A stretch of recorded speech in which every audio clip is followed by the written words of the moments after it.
ಶ್ರೀ ಗುರು ಬಸವಲಿಂಗಾಯ ನಮಃ. ವಿಶ್ವಗುರು ಮಹಾತ್ಮ ಬಸವಣ್ಣನವರನ್ನು, ವಿಶ್ವಜ್ಯೋತಿ ಅಕ್ಕ ಮಹಾದೇವಿರವರನ್ನು, ಸಕಲ ಶಿವ ಶರಣರನ್ನು ಎನ್ನ ಹೃದಯ ಮಂದಿರದಲ್ಲಿ ನೆನೆಯುತ್ತಾ, ಭಾರತೀಯರೆಲ್ಲರಿಗೂ ಈ ಸಾಯಂಕಾಲದ ಸರ್ವರಿಗೂ ಶರಣು. ಒಂದು ಮಹಾತ್ಮ ಬಸವಣ್ಣನವರ ವಚನ.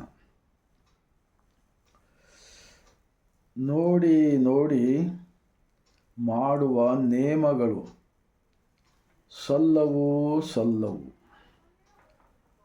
ತನು ಉದ್ದೇಶಕ್ಕಾಗಿ ಮನ ಉದ್ದೇಶಕ್ಕಾಗಿ ಮಾಡುವ ನೇಮಗಳು ಸಲ್ಲವೂ ಸಲ್ಲವು. ಕೂಡಲ ಸಂಗಮ ದೇವ, ಇವು ಎಲ್ಲವೂ ನಿಮ್ಮ ನಿಜದೊಳಗೆ ನಿಲ್ಲವು. ಇದೇ ವಚನವನ್ನು ನಾನು ಇವಾಗ ಸಾಯಂಕಾಲ ಬಸವ ಕಲ್ಯಾಣದ ಭೂಮಿಲಿಂದ ಯಾಕೆ ಹೇಳ್ತಾ ಇದ್ದೆ ಅಂದರೆ, ಒಂದು ವರ್ಷದಲ್ಲಿ 12 ತಿಂಗಳು, 12 ತಿಂಗಳಲ್ಲಿ ಪ್ರತಿ ತಿಂಗಳಿಗೆ ಒಂದು 3-4 ಜಯಂತಿಗಳನ್ನು ಇವತ್ತು ದೇಶದಲ್ಲಿ ಮಾಡುತ್ತಿದ್ದಾರೆ. ಆದರೆ ಒಂದು ವರ್ಷದಲ್ಲಿ 36 ಜಯಂತಿಗಳನ್ನು ಮಾಡುತ್ತಲಿದ್ದಾರೆ. ಆದರೆ ಇವೆಲ್ಲವೂ ಕೂಡ ಬಸವಣ್ಣನವರು ಹೇಳುತ್ತಾರೆ, ಅವಾಗಿನ ಕಾಲದಲ್ಲಿ ಕೂಡ ಏನೇನು ಆಗಿ ಹೋಗಿದೆ ಅದನ್ನು ಗಮನಿಸಿ ಈ ವಚನವನ್ನು ಅವತ್ತು ಬರೆದಿರಬಹುದು ಎಂದು ನಮಗೆ ಅನಿಸುತ್ತದೆ. ನೋಡಿ ನೋಡಿ ಮಾಡುವ ನಿಯಮಗಳು. ಅವರು ಏನೋ ಒಂದು ಜಯಂತಿ, ಯಾವುದೋ ಒಂದು ಹಬ್ಬ ಮಾಡುತ್ತಿದ್ದಾರೆ ಅಂಥೇಳಿ ಇವರು ಮಾಡುತ್ತಿದ್ದಾರೆ, ಇವರು ಮಾಡುತ್ತಿದ್ದಾರೆ ಅಂಥೇಳಿ ಅವರು ಮಾಡುತ್ತಿದ್ದಾರೆ, ಅವರು ಮಾಡುತ್ತಿದ್ದಾರೆ ಅಂಥೇಳಿ ಅವರು ಮಾಡುತ್ತಿದ್ದಾರೆ. ಆದರೆ ಆ ಜಯಂತಿಗಳು, ಆ ಮಹಾಪುರುಷರು, ಆ ಮಹಾತ್ಮರು, ಆ ಶರಣರು ಏನು ಹೇಳಿದ್ದಾರೆ ಅದನ್ನು ನಾವು ಎಷ್ಟಾದರೂ ನಮ್ಮ ಜೀವನದಲ್ಲಿ ಅಳವಡಿಸಿಕೊಂಡಿದ್ದೀವಾ? ಇದು ನಮ್ಮ ಮನಸ್ಸಿಗೆ ನಾವೇ ಪ್ರಶ್ನೆ ಹಾಕಿಕೊಳ್ಳಬೇಕಾಗಿದೆ.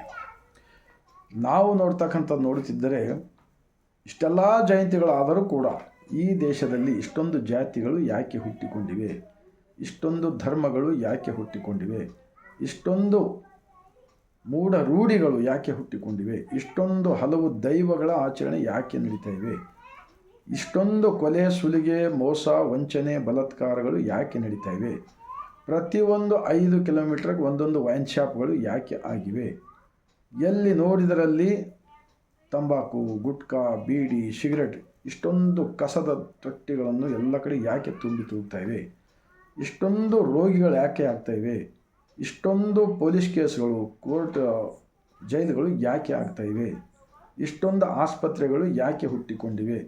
ಇವೆಲ್ಲವೂ ಕೂಡ ಇವತ್ತಿನ ರಾಜಕಾರಣಿಗಳಾದವರು, ಈ ಧರ್ಮದ ಹೆಸರಿನ ಮೇಲೆ ಬದುಕ್ತಕ್ಕಂಥವ್ರು, ಇವರೆಲ್ಲರೂ ಆತ್ಮ ಅವಲೋಕನ ಮಾಡಿಕೊಳ್ಳಬೇಕಂಥೇಳಿ ನಾನು ಬಸವಣ್ಣನವರ ಈ ವಚನದ ಮೂಲಕ ವಿನಂತಿಸಿಕೊಳ್ಳುತ್ತಿದ್ದೇನೆ. ತನು ಉದ್ದೇಶ, ಮನ ಉದ್ದೇಶ.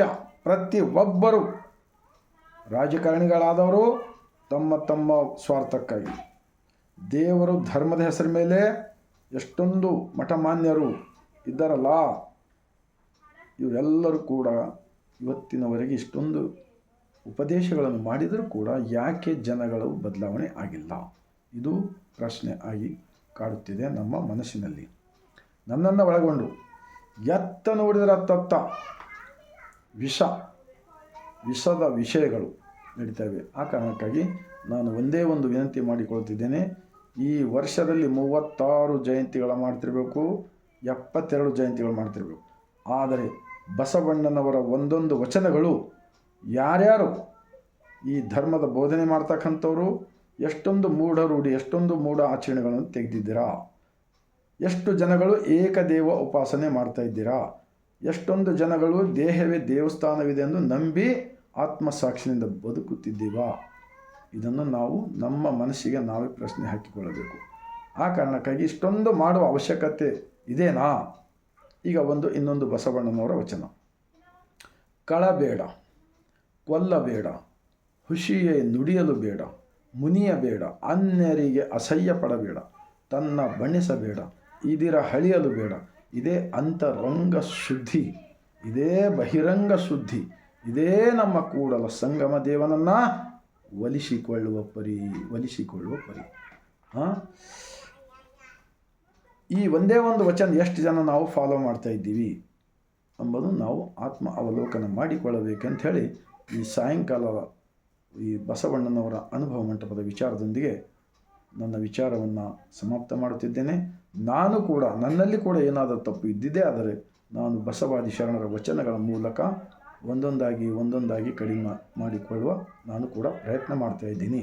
ಆದರೆ ಆ ಶರಣರು ಬರೆದಿರ್ತಕ್ಕಂಥ 12ನೇ ಶತಮಾನದ ವಚನಗಳು ಅವತ್ತಿನ ದಿವಸ ಶರಣರಿಗೆ ತೊಂದರೆ ಕೊಟ್ಟವರು ಯಾರು, ವಚನಗಳನ್ನು ಸುಟ್ಟವರು ಯಾರು, ಶರಣರ ಕೊಲೆ ಮಾಡಿದವರು ಯಾರು, ಹತ್ಯೆ ಮಾಡಿದವರು ಯಾರು, ಇವತ್ತ ಪ್ರತಿಯೊಬ್ಬರು ಇದನ್ನು ಆತ್ಮಾವಲೋಕನ ಮಾಡಿಕೊಳ್ಳಬೇಕಾದ ಪರಿಸ್ಥಿತಿ ನಿರ್ಮಾಣವಾಗಿದೆ.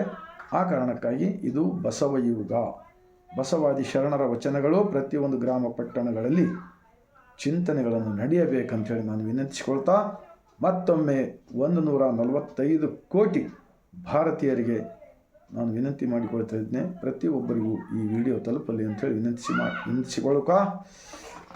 ವಿನಂತಿಸಿಕೊಳ್ಳುತ್ತಾ ನಾವು ಆತ್ಮ ಅವಲೋಕನ ಮಾಡಿಕೊಳ್ಳಬೇಕು. ಮಣ್ಣು ಬಿಟ್ಟು ಮಡಿಕೆ ಇಲ್ಲ, ತನ್ನ ಬಿಟ್ಟು ದೇವರಿಲ್ಲವೆಂದು ಹೇಳುತ್ತಾ ಮತ್ತೊಮ್ಮೆ ಸರ್ವರಿಗೂ ಬಾಗಿದ ತಲೆ ಮುಗಿದ ಕೈಲಿಂದ ಶರಣ.